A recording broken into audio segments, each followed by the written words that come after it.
मेरे प्यारे दोस्तों, बहुत बहुत आपको स्वागत है मेरे इस वीडियो पर। मैं हूं विजय कुमार पाल। जैसा कि आपको पता है, हम कुरान की चैप्टर 3 की 120 आयत पढ़ चुके हैं और किस तरह से ये आयतें दुनिया के लिए ख़तरनाक हैं। तो दोस्तों, आज हम 121 से लेकर इसकी 150 तक आयतों का मुलाहिजा करेंगे और देखेंगे कि वास्तव में ये एक अच्छी बात है या बुरी बात है। वैसे तो कुरान कोई अच्छी किताब तो नहीं है। तो 121 नहीं पढ़ें। और ये रसूल एक वक्त वो भी था जब तुम अपने बाल बच्चों से तड़के ही निकल कर खड़े हुए और मोमिनों के लड़ाई के मोर्चे पर बिठा रहे थे। अल्लाह सब कुछ जानता है। ये शायद हो गया यार।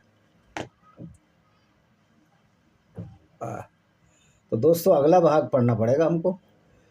121 नहीं, ये हो गया। नहीं हुआ। तो ये मोमिनों को लड़ाई के मोर्चे पर बिठा रहे थे, क्योंकि ये लड़ाई जंग बदर थी जिसमें 313 मुसलमान थे और करीब 1000 के यहूदी या इसके चाचा, इसके जो भाई था अबू सुफियान, उनको ही लूट रहे थे। इसलिए वो जंग बदर हुई थी, क्योंकि मोहम्मद काफिले लूट रहे थे। अल्लाह सब कुछ जानता है। अल्लाह सब कुछ जानता है, लेकिन अल्लाह जब नहीं जानता था, जब काबा पर अटैक हुए, अल्लाह ने बताया नहीं किसी को। और अल्लाह कब काबे को बचा रहा है? जब इस्लाम शुरू ही नहीं हुआ था, जब मोहम्मद पैदा हुआ था उस साल बचा रहा है।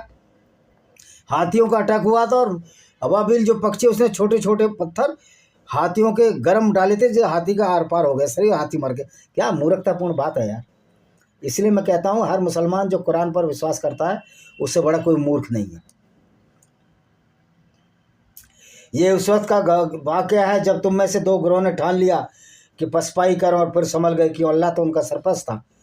और कुछ तीर वाले पीछे हट गए थे, लेकिन बाद में वो समझ गए। ये उस जिक्र है उसका।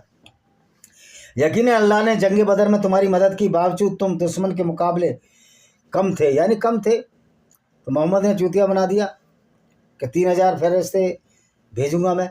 बस तुम अल्लाह से डरते रहो, उनके शुक्रगार बनो। ये रसूल उस वक्त मोमिन से कह रहे थे, क्या तुम्हारे लिए काफ़ी नहीं है? तुम्हारा परवरदिगार 3000 फरिश्ता आसमान में भेजकर तुम्हारी मदद करे। तो 3000 फरिश्ते भेजे, मोहम्मद ने लोगों को बेवकूफ़ बना दिया। अब बताओ, वहाँ मोहम्मद का दांत टूट गया उहद की लड़ाई में, अल्लाह एक फरिश्ता नहीं भेज पाया। अब्दुल ताहिर जन्नाती हसर अस्वाद, जो काला पत्थर है जिसको ये मुसलमान चूमते हैं, उसको उठाकर ले गया। 20-22 साल टट्टी और पेशाब करता रहा,